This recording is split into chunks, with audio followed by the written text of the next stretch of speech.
भारत में कोई भी पॉलिटिकल पार्टी हिंदू विरोधी होकर इलेक्शन नहीं जीत सकती, इसमें कोई दो राय नहीं है, क्योंकि भारत का दूसरा नाम ही हिंदुस्तान है। हिंदुस्तान यानी कि हिंदुओं की कंट्री। 2011 की जनगणना के अनुसार भारत में 79.8% हिंदू जनसंख्या है और यहाँ पर बात कर लेते हैं मुस्लिम आबादी ओनली 14.2% है। ऐसे में अगर कोई हिंदुओं की राजनीति करता है तो उसे काफी फायदा देखने को मिलता है और इसका सीधा फायदा आजकल बीजेपी को मिलता दिखाई दे रहा है। दूसरी ओर बात कर लेते हैं वेस्ट बंगाल की पूर्व मुख्यमंत्री ममता बनर्जी की, तो वे कुछ सालों से हिंदू विरोधी नजर आई। उनकी पुलिस मुख्य आरोपियों को पकड़ने के बजाय ऑनलाइन इन्फ्लुएंसर और जय श्री राम बोलने वालों को जेल में डालती आ रही थी, क्योंकि ममता बनर्जी को इस नारे से पर्सनल दुश्मनी है और ये चीज इस वीडियो में क्लियर दिखाई देती है।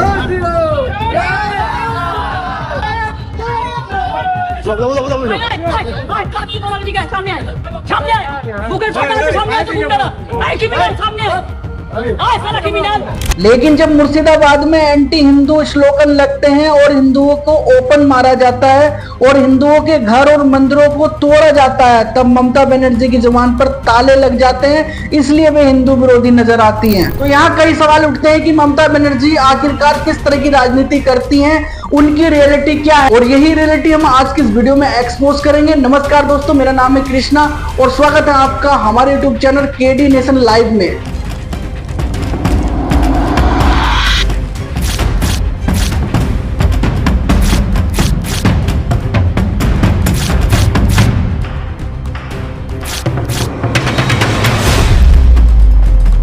दोस्तों, बहुत से लोगों को ये नहीं पता होगा कि ग्रेजुएशन के बाद ममता बनर्जी ने इस्लामिक हिस्ट्री में मास्टर डिग्री ली थी और शायद अब आप समझ चुके होंगे कि जय श्री राम के नारे से ममता बनर्जी को इतनी दिक्कत क्यों है। इवन 1985 में उन्होंने अपने नाम के आगे डॉक्टर भी लगाना शुरू कर दिया। उनका दावा था कि उन्होंने यूनिवर्सिटी ऑफ ईस्ट जॉर्जिया से पीएचडी की है, लेकिन बाद में साबित हो गया कि ऐसी कोई यूनिवर्सिटी कहीं पर है ही नहीं। और आपको लगता होगा कि जैसी ममता बनर्जी आज है वैसी ही पहले थी, तो ऐसा बिल्कुल नहीं। जनवरी 1993 में इसका एक एग्जाम्पल देखने को मिलता है, जब उन्होंने एक लड़की के लिए कोलकाता की राइट्स बिल्डिंग के बाहर प्रोटेस्ट किया था। वो लड़की बोल और सुन नहीं सकती थी। सीपीआईएम के एक वर्कर ने उसके साथ रेप किया था। ममता बनर्जी उस वक्त पीड़ित परिवार के साथ कंधे से कंधा मिलाकर खड़ी रही, परंतु अगस्त 2024 को एक ट्रेनी डॉक्टर के साथ रेप किया गया था और उसके बाद उसकी हत्या कर दी गई थी। इसके बाद पश्चिम बंगाल ही नहीं बल्कि पूरे भारत देश में एक हाहाकार मच गई थी। पूरा भारत देश हिल गया था, सड़कों पर लोग उतर गए थे उस ट्रेनी डॉक्टर के इंसाफ के लिए। इस रेप की तुलना 2012 के निर्भया कांड से भी की गई थी। इसको देखते हुए ममता बनर्जी ने रात 8 बजे के बाद लड़कियों को अपने घर से ना निकलने को कहा। They should not be allowed to come out in the house. रात के 8 बज रहे हैं, घर से बाहर है, प्लीज। गैंगरेप केस में ममता बनर्जी का विवादित बयान, कहा लड़कियों का रात में बाहर नहीं जाने देना उन्हें चाहिए। इस पर लोगों ने ममता बनर्जी की खूब आलोचना की। हालांकि कुछ दिन के बाद इस मामले में आरोपी संजय रॉय को गिरफ्तार कर लिया गया था और हाल ही में चुनाव हुए और पीड़िता की मां बीजेपी से टिकट लेकर विधानसभा पहुंच गई। पश्चिम बंगाल के पनिहाटी में बीजेपी की उम्मीदवार और आरजी कर हत्याकांड की पीड़िता की मां रत्ना देवनाथ ने मतगणना केंद्र के अंदर जीत का जश्न मनाया। रत्ना देवनाथ, जो आरजी कर मेडिकल कॉलेज हत्याकांड की पीड़िता की मां है और पश्चिम बंगाल के पनिहाटी निर्वाचन क्षेत्र से बीजेपी की उम्मीदवार थी, अपनी जीत के बाद पार्टी कार्यकर्ताओं और समर्थकों के साथ मतगणना केंद्र के अंदर जीत का जश्न मनाते दिखाई। और जब लोग वुमेन सेफ्टी के लिए प्रोटेस्ट करने निकलते हैं तो आज की ममता की गवर्नमेंट उन पर टीयर गैस के गोले छोड़वाती है और उनकी बैरिकेडिंग करवाती है। तो दोस्तों, सवाल तो पूछा जाएगा ही, जब तक ममता बनर्जी विपक्ष में थी तो वो वुमेन सेफ्टी की बात करती थी, वुमेन को सपोर्ट करने की बात करती थी, और जैसे ही वो सत्ता में आ गई, सीएम बन गई, तो उन्होंने रेप केस को इग्नोर करना शुरू कर दिया, मुस्लिम राजनीति शुरू कर दी और भाई हिंदुओं के मंदिरों पर ताले लगवाने शुरू कर दिए। कई ऐसे मुस्लिम इलाके हैं जहां पर मंदिर खुलते ही नहीं थे, वो साल में 1 या 2 बार खुलते ही थे। जैसे दुर्गा पूजा वगैरह होती थी, पूरे साल वो मंदिर बंद होते थे। और जैसे ही बंगाल में बीजेपी की सरकार आती है और रिजल्ट बीजेपी के पक्ष में आते हैं, तो आप देख सकते हैं लोग कितने ज्यादा खुश हैं, लोगों की भावनाएं क्या हैं, आप इन वीडियो में देख सकते हैं।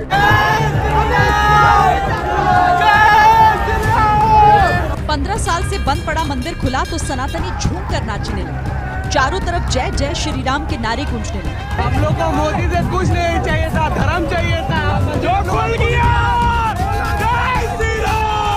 2018-19 में जब बीजेपी एनआरसी और सीएए पर जोर दे रही थी, तब ममता बनर्जी खुलकर सामने आई, उन्होंने इसका विरोध किया।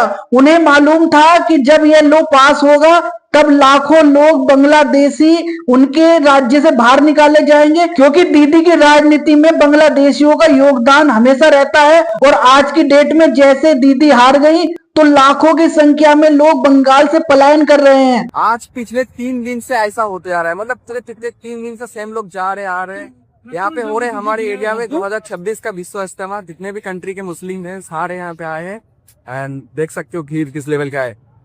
और मेन बात है, यहीं पे मेरा घर है। लोग पूछते कहाँ के रहने वाले हो, यहीं पे हुगली कुइनान बता दिया एग्जैक्ट लोकेशन। देखिएगा कितने लोग बंगाल से पलायन कर रहे हैं इस वीडियो क्लिप में। वीडियो में एक युवा बंगाली हिंदू लड़का वीडियो रिकॉर्डिंग करते बताता हुआ दिखाई दिया। बैकग्राउंड में सड़क पर बड़ी संख्या में मुसलमान कंधे पर भारी बैग, कठरिया और सामान लेकर जाते हुए नजर आए। युवक उत्साहित स्वर में बोलता है कि पिछले 3 दिनों से यही सिलसिला चल रहा है। वह उन्हें घुसपैठिया बताते हुए कहता है कि ये बंगाल छोड़कर जा रहे हैं। और जब हिंदुओं के खिलाफ बंगाल में वायलेंस होता है, तब उस पर कभी भी ममता बनर्जी कोई स्ट्रॉन्ग एक्शन नहीं लेती थी। अगर किसी को एग्जाम्पल चाहिए तो मुर्शिदाबाद की घटना को ही देख लो। 8 अप्रैल को वो वक्त बिल लागू हुआ और उसके तुरंत बाद शुरू हो जाता है हिंदुओं का उत्पीड़न। हिंदुओं के मंदिर तोड़े गए, घर तोड़े गए, हिंदुओं की जान ली गई।